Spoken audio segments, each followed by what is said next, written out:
Hello everyone. आज हम ईजान पे माय रूड हस्बैंड स्टोरी का नेक्स्ट पार्ट सुनेंगे।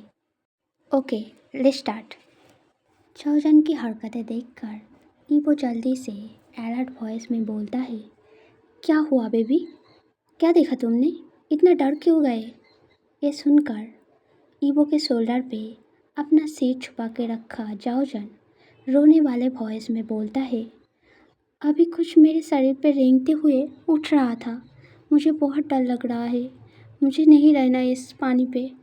प्लीज़ मुझे बाहर निकालो। मुझे बहुत डर लग रहा है। ये सुनकर ईबो कॉन्सर्न होके जल्दी से पानी के अंदर एंड बाहर जाओजन के ऑल बॉडी को अच्छे से हाथों से टच करते हुए इंसेक्ट जैसे कोई चीज़ को ढूंढने की कोशिश करता है। पर जब ऑल बॉडी सर्च करने के बाद भी ईबो को कुछ नहीं मिलता, तब जाओजन के सिर पर जेंटली हाथ फिराते हुए एश्योर करके समझाते समझाते ईबो बोलता है, तुम्हारे बॉडी पे तो कुछ नहीं है बेबी, सो डरो मत। मैं जैसा बोल रहा हूँ वैसा करो, ओके? ऐसा बोलकर ईबो जाओजन के हाथों को अपने गले से एंड पैरों को अपने कमर से छुड़ाकर उसे कंधे से पकड़ के पीछे घुमाकर एकदम से जाओजन को कमर से पकड़ के ऊपर की ओर उठाता है एंड बोलता है, अब बाहर जाने की कोशिश करो बेबी। ये सुनकर ईबो के उठाने के वजह से ऑलमोस्ट गड्ढे से बाहर आ चुका जाओजन जल्दी से बाहर के गड्ढे के किनारे वाले जमीन पर हाथ रख के प्रेस करते हुए ऊपर उठ जाता है।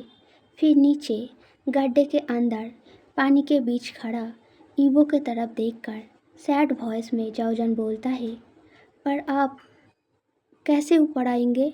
यहाँ पे आसपास बहुत अंधेरा है। मुझे कुछ भी ठीक से दिख नहीं रहा। अब मैं क्या करूँ ईबो? फर्स्ट बार जाओजन के मुंह से अपने नाम को इतना क्लियरली सुनने के बाद वेरी सेटिस्फाइड ईबो खुश होकर हैप्पी फील करते हुए स्माइल करके बोलता है, डरो मत, तुम बस ज़मीन पे लेट जाओ एंड मुझे अपना हाथ दो। ये सुनकर जाओजन ज़्यादा कुछ ना सोच के जल्दी से ज़मीन पे लेट के गड्ढे के अंदर ईबो की तरफ अपना हाथ बढ़ा देता है। ईबो उस हाथ को पकड़ के बिना पुल किए गड्ढे के दोनों तरफ के ज़मीन में पैरों से प्रेस करते हुए वेरी इजीली बहुत जल्दी वहाँ से बाहर निकल जाता है। ईबो के इस हरकत को देखकर जाओजन बहुत शॉक्ड हो जाता है। वो ज़मीन पर लेटे हुए ही कॉन्फ्यूज फेस एक्सप्रेशन लेकर सारा कुछ सोच रहा था।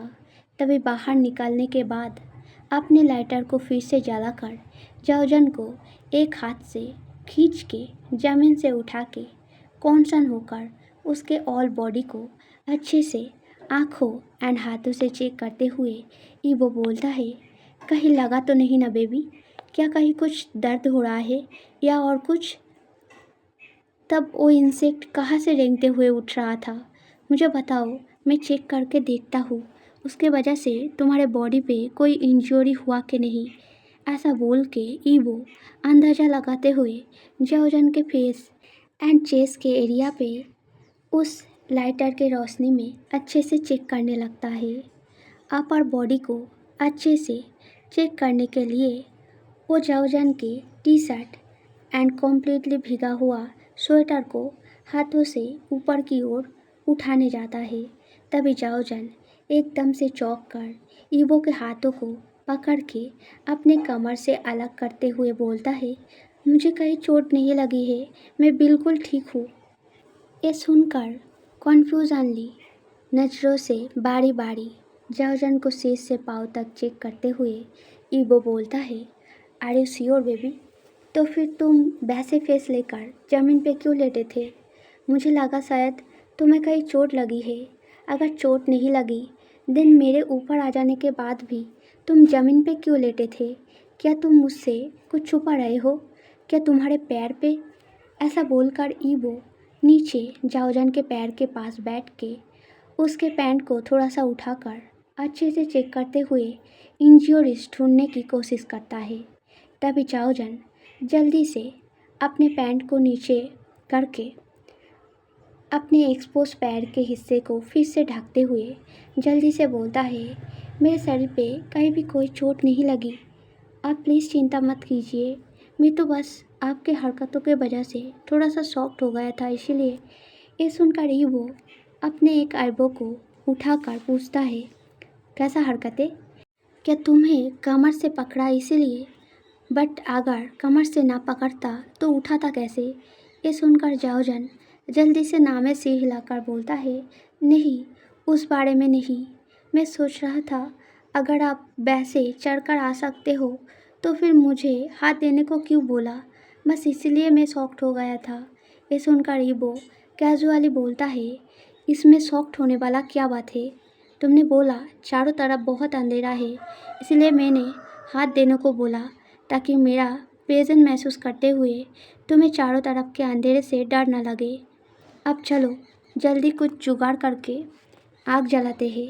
ये सुनकर ईबो चौजन को अपने पास खींचकर उसे एक हाथ से हक करते हुए आसपास से आग जलाने के लिए सारी चीज़ें समेटने लगता है।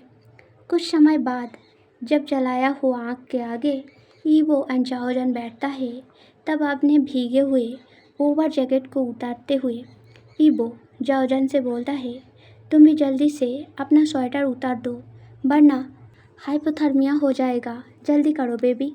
ये बात सुनकर जाओजन ओबीडियंटली अपना स्वेटर उतार देता है। जाओजन स्वेटर को उतारने के बाद कहाँ रखे ये सोच रहा था, तभी वो देखता है ईबो इंटेंसली उसके बॉडी के ओर बिना पलके झपकाए देखे जा रहा है। उसे कुछ समझ नहीं आता।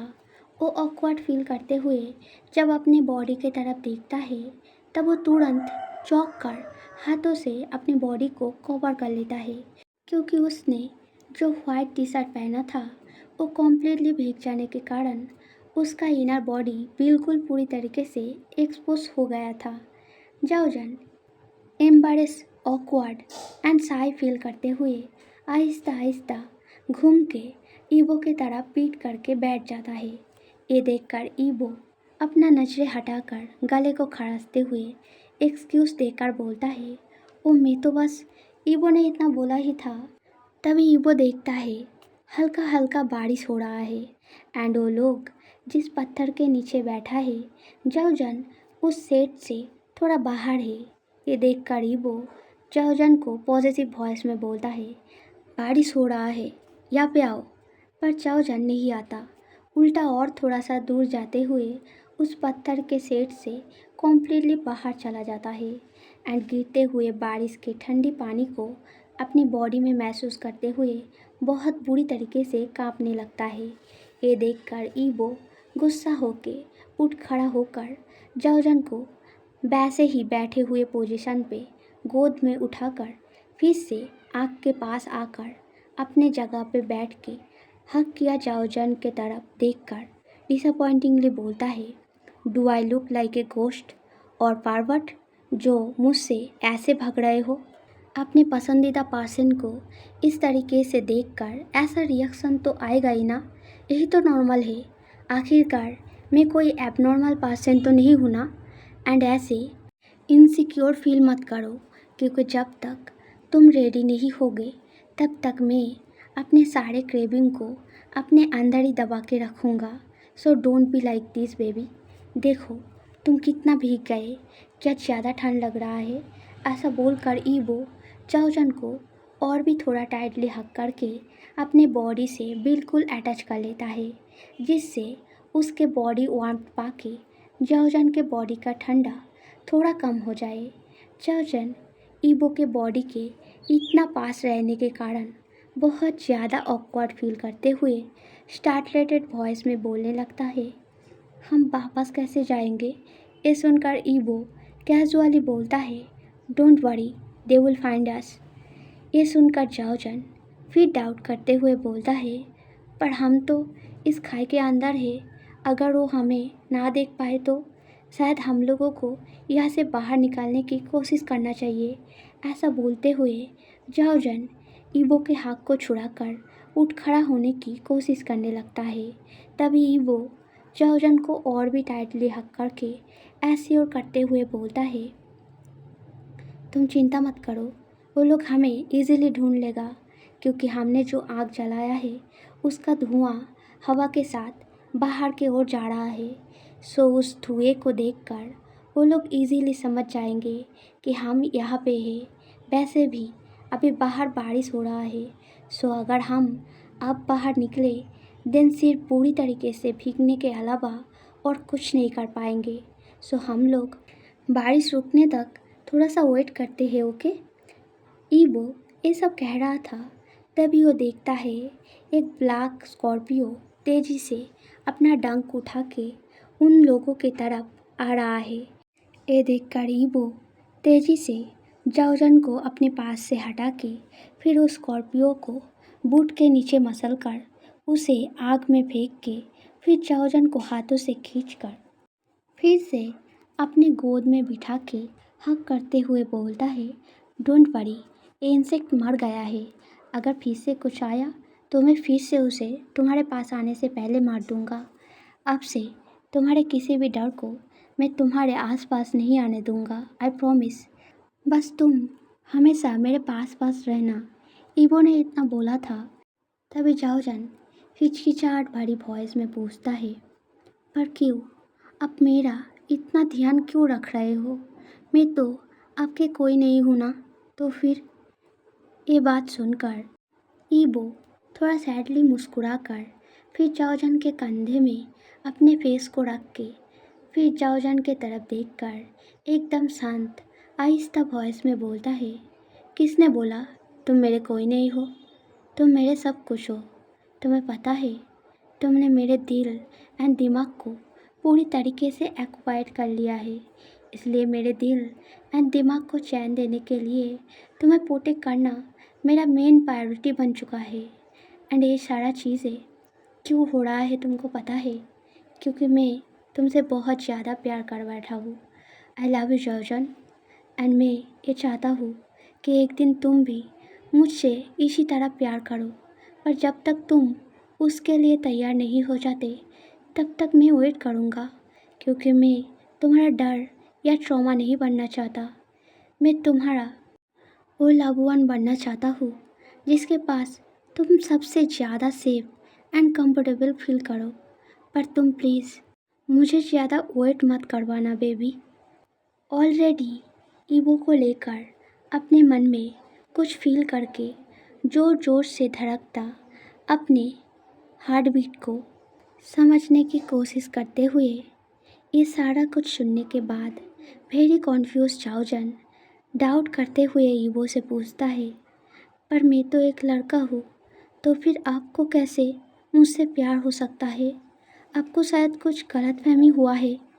ये सुनकर ईवो जाओजन के चीक पर एक किस करके लविंग टोन में बोलता है, शायद गलतफहमी होता तो मैं बच जाता, बट ऐसा नहीं है बेबी। मैं सच में तुमसे बहुत ज़्यादा प्यार करता हूँ। अब तो मैं इस प्यार के एकदम गहराई में जाकर फंस गया हूँ। यहाँ से मैं खुद भी लाख कोशिश करके बाहर नहीं निकल पा रहा हूँ। क्या करे, तुम्हारा आदा कुछ है ही ऐसा जिस वजह से यहाँ से बाहर निकलना आहिस्ता आहिस्ता नामुमकिन होता जा रहा है। मैं तुम्हें प्रॉमिस करता हूँ, मैं तुम्हें हमेशा प्रोटेक्ट करूँगा, तुमसे बहुत बहुत ज़्यादा प्यार करूँगा। तुम मेरे लाइफ में वन एंड ओनली रहोगे हमेशा। क्या फिर भी तुम मुझे तुम्हारा प्यार नहीं दे सकते? मैं और क्या करूँ जिससे तुम्हें मेरे बातों पे ट्रस्ट हो जाए? क्या मैं भी अपने हाथ का नाश काट के तुम्हें उसके खून से एक चिट्ठी लिखूँ? क्या तब तुम्हें यकीन होगा? ये सुनकर जाओजन जल्दी से नामे सिर हिलाकर बोलता है, नहीं, अब प्लीज़ ऐसा कुछ मत करना, मुझे बस सोचने के लिए थोड़ा टाइम चाहिए। क्या आप तब तक मेरे लिए वेट करेंगे? ये सुनकर ईबो वेरी खुश होकर जाओजन को वेरी टाइटली हक करके स्क्विच करते हुए बोलता है, ऑफ कोर्स बेबी, तुम जितना बोलोगे मैं उतना वेट करूँगा। डोंट वरी, तुम्हारे लिए मैं कुछ भी कर सकता हूँ। सो आराम से सोचो, कोई जल्दी नहीं है। पर तब तक के लिए क्या तुम मुझे कुछ ऐसा देख सकते हो जिसको लेकर मैं वेट करने का करेज जुटा पाऊँ? Please baby. ये सुनकर चाओजन पजल होकर आखिर क्या दे ये सोचने लगता है, पर उसके पास तो कोई एक्सेसरीज नहीं था जिसको देखकर वो ईबो का रिक्वेस्ट रख पाए। ये सोचकर चाओजन थोड़ा सैड हो जाता है। तभी उसे ईबो के कही गई हर एक बात याद आता है एंड वो आहिस्ता से हिचकिचाते हुए ईबो के चीक पर एक सॉफ्ट किस करता है। ये अनएक्सपेक्टेड किस पाके ईबो एकदम से सरप्राइज हो जाता है।